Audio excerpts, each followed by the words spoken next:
धान और किसान पे सरकार बनती है कहाँ? छत्तीसगढ़ में, जहाँ किसानों पर धान की कीमत को लेकर बोली लगती है और सरकार बनती है। जी हाँ, हम बात कर रहे हैं देश के विकसित हो रहे राज्य छत्तीसगढ़, जहाँ सहकारिता विभाग के जो जमीनी स्तर के घोटाले जो सरकार दावा कर रही है कि छत्तीसगढ़ में जीरो टॉलरेंस है, उसी सरकार को हम बताना चाहते हैं, जहां विष्णु का सुशासन लगातार इस साल कई समितियों पर, धान खरीदी केंद्रों पर अनियमितता पाए जाने पर कार्रवाई की जा रही है। अभी कल ही शक्ति जिले में एक समिति प्रबंधक को कलेक्टर ने एफआईआर कराते हुए जेल भेजने का निर्देश दिया।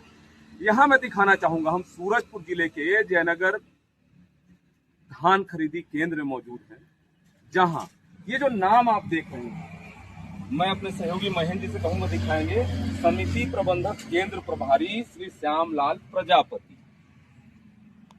तो मैं बता दूं, सरकार को बताना चाहूंगा, मैं मुख्यमंत्री और खाद्य मंत्री से बताना चाहूंगा, ये श्यामलाल प्रजापति बतौर प्यून, एक चपरासी के रूप में अपनी सेवा धान खरीदी केंद्रों में देना शुरू किया। उसके बाद लेखापाल बना, लेखापाल के बाद समिति प्रबंधक बना। इस दौरान इन्होंने पिछले 4 सालों में जो घोटाले किए हैं, उसकी फेहरिस्त मैं जीरो टॉलरेंस की सरकार को बताना चाहूंगा, ताकि सरकार को सहकारिता और धान खरीदी केंद्रों में जो अनियमितता हो रही उसकी जानकारी मिल सके और किसानों के साथ छलावा न हो, किसानों को उनके धान का सही कीमत मिले, छत्तीसगढ़ महतारी से गद्दारी न हो। ये श्यामलाल प्रजापति जब इसी केंद्र में आज से 3 साल पहले बतौर प्रभारी, खरीदी प्रभारी था, तो इसने तकरीबन 60 लाख का घोटाला किया।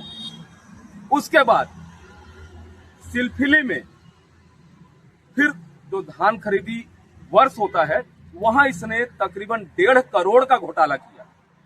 उसके बाद केशव नगर प्रभारी बनाया गया, जहां इसने 50 लाख का घोटाला किया।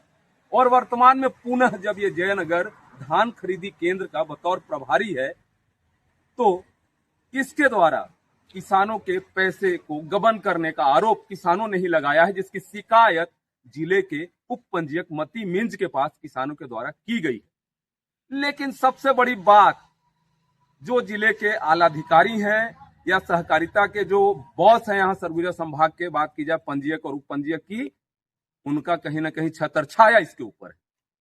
रिकवरी करा ली जाती है, मतलब चोर कहीं चोरी करते हुए पकड़ा जाए या उसकी चोरी पकड़ी जाए तो वो सामान लौटा देगा, तो वो चोर नहीं कहलाएगा।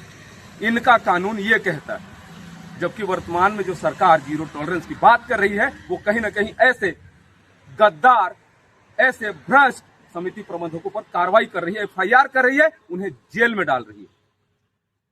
ये कहानी है श्यामलाल प्रजापति की। जो बड़े अधिकारी होते हैं वो भी जवाब देते हैं कि नहीं, जो कमी पाई गई थी उसका रिकवरी कर लिया गया। अरे किसान जो आवेदन दे रहे हैं आपको, किसान जब उप पंजीयक मती मिंज को आवेदन दिए हैं, तो अभी तक वो क्या कर रहे हैं?